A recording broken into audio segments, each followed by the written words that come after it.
ওইটা 60টা মিসকিন খানা খাওয়াইতে হবে। আবার বলা হয় যে একটা রোজা যদি কেউ যদি ইচ্ছাকৃত না রাখেন, শাহরাইনে মুতাতাবিআইন, লাগাতার দুইটা মাস রোজা রাখতে হবে।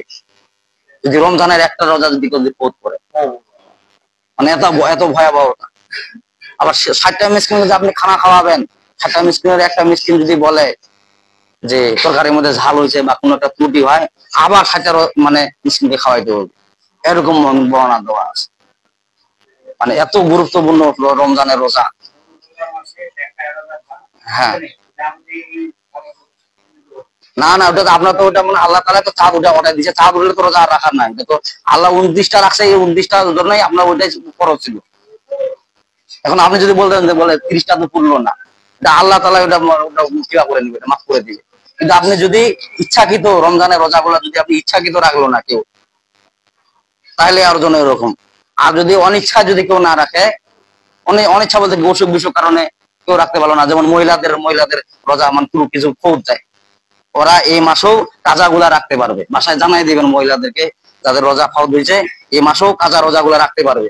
আর এই যে নফল রোজা, এটা শাওয়াল মাসের রোজা, এগুলা রোজার মনে করেন যে আপনার আজকে একটা রাখলেন, আপনি যদি বলেন যে না 2-3 দিন পর আরেকটা রাখবো, এভাবে এই মাসের মধ্যে আপনি 6টা রোজা রাখতে পারবেন। আর এই 6টা রোজা যদি কেউ রাখে, বলা হয় যে সারা বছর রোজা রাখলে যে সওয়াব হবে, সে সওয়াব তার আমল নামায় দিবেন বলে সুবহানাল্লাহ।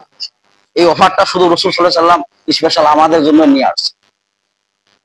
আবার এই শাওয়াল মাস, জিলকদ মাস, জিলহজ মাস, এই মাসে ফের আবার দেখবেন যে হজের মৌসুম, হাজিরা হজ করতে যায়। এই হজের ব্যাপারও আল্লাহ কোরআনে কথা বলছেন। যার ধন সম্পদ হবে, টাকা পয়সা হবে, তার জন্য হজ ফরজ হয়ে যাবে। আর হজের নিয়ম হলো মানে আল্লাহ কোরআনের মধ্যে বর্ণনা করতেছেন, যারা হজ করতে যাবে তাদের কোনো পাপাচারী কাজ করা যাবে না। তাদের জানার মনে যে উত্তর যে অশ্লীল ছবিগুলা মানে ওইগুলা দেখা যাবে না।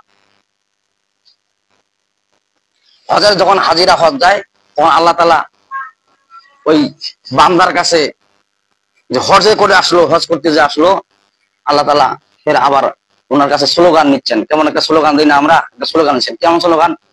হাজিরা যখন হজ করতে যায়, মানে লাব্বাইক আল্লাহুম্মা লাকা লাব্বাইক লা শারিকা লাকা লাব্বাইক ইন্নাল হামদা ওয়ান নি'মাতা লাকা ওয়াল মুলক লা শারিকা লাক।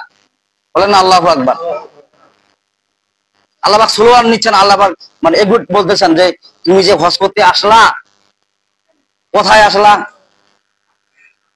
ও যে আমি হজ করতে আসলাম, যে হজ করতে আসলাম, ফের আবার মানে কারেক্ট কনফার্ম হওয়ার জন্য আল্লাহ পাক ওর মুখে স্লোগান শুনতেছে, মানে স্বীকৃতি নিচ্ছেন যে তুমি কি আসলে হাজির হইলা।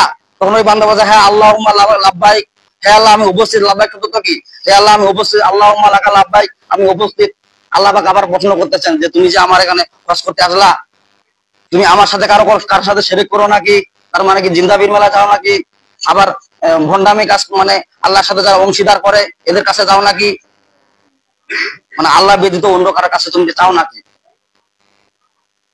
এই বান্দা লা শারিকা লাক, আপনার সাথে আমি কারো শরীক করি না, মানে আপনার কাছে আমি চাই, আপনার দিদার পাওয়ার জন্য আমি হজ করার জন্য আসছি। বলেন না সুবহানাল্লাহ।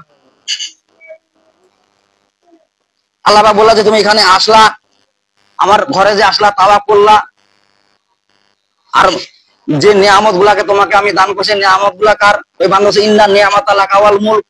বলেন আল্লাহু আকবার। ইন্নাল হামদা ওয়া নিয়ামাতা লাকা ওয়াল মুলক। মানে এই বান্দা বলতেছে অবশ্যই নিয়ামত এবং প্রশংসা কেবলমাত্র আপনারই জন্য, বলি সুবহানাল্লাহ। তারপর আবার স্বীকৃতি নিচ্ছেন যে তুমি যে উপস্থিত হলে আমার ঘরে, আরো কারোর সাথে শরীক করো নাকি? বলতে লা শারিকা লাক, কারোর সাথে আমি শরীক করি না, বলি সুবহানাল্লাহ।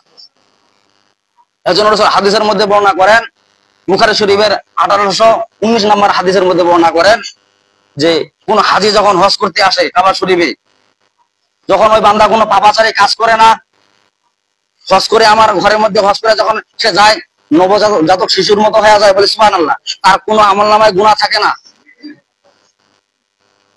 আর যে আপনি হজ করবেন, হজ করার মধ্যে পরিশুদ্ধ হওয়া লাগবে। পরিশুদ্ধ বলতে কি, আপনার মালের মধ্যে পরিশুদ্ধ হওয়া লাগবে, আপনার শরীরের মধ্যে পরিশুদ্ধ হওয়া লাগবে, শরীরের মধ্যে কোনো খারাপ কাজ লাগা যাবে না। আর মালের মধ্যে পরিশুদ্ধ বলতে কি বোঝায়? হারাম টাকা উপার্জন করে ওই টাকা দিয়ে হজ করলে হজ কবুল, হারাম পন্থায় হালাল টাকা নিয়ে যেতে হবে, হালাল। আল্লাহ পাক ওখানে স্বীকৃতি নিচ্ছেন যে তুমি হালাল টাকা নিয়ে আমার কাবা সব তাওয়াফ করো, তোমার হজ কবুল হয়ে যাবে বলে সুবহানাল্লাহ। আবার কি করো, সাফা মারোয়া সাই করো, ইন্না সাফা ওয়াল মারওয়াতা মিন শাআইরিল্লাহ। সাফা মারোয়া কি করো, সাই করো, মানে দৌড়াদৌড়ি করো। আল্লাহ পাক হাজীদেরকে বলতেছেন যে তোমরা কি করো, দৌড়াদৌড়ি করো।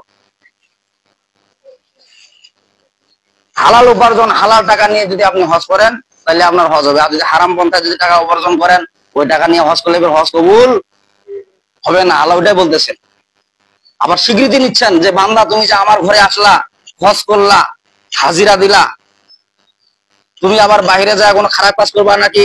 যখন আমার হজ করা শেষ যাবে বাইরে, ওটাওয়ালা স্বীকৃতি নিচ্ছেন। বান্দা বলতেছেন না আমি কোনো খারাপ কাজ করবো না, মানে আমি পরিশুদ্ধ হয়ে গেলাম, এখানে আমি সমস্ত মাফ হলো। এই জন্য রসুল বললেন যে কোন বান্দা যখন হজ করে, হজ করার পরের জন্য কোনো পাপাচারী কাজ করে না, মানে কি কোনো খারাপ কাজ, অন্যায় কাজ করে না। রসুল বলেন আমার মনে হয় ওই বান্দা নবজাতক শিশু, বলেন না সুবহানাল্লাহ। নবজাতক শিশু মানে বল কি বোঝা, আর কোনো পাপে নাই, গুনাহ নাই, নিষ্পাপ। আর যাকে তাকে আল্লাহ তাআলা কাবা ঘরের মধ্যে কবুল করেন না, যাকে পছন্দ করেন তাকে আল্লাহ পাক ওই কাবা ঘরের মধ্যে কবুল করেন, বলেন না সুবহানাল্লাহ। ওই কথা বলতে ওয়ালিল্লাহি হাজ্জুল বাইতি মান ইসতাতা ইলাইহি সাবিলা।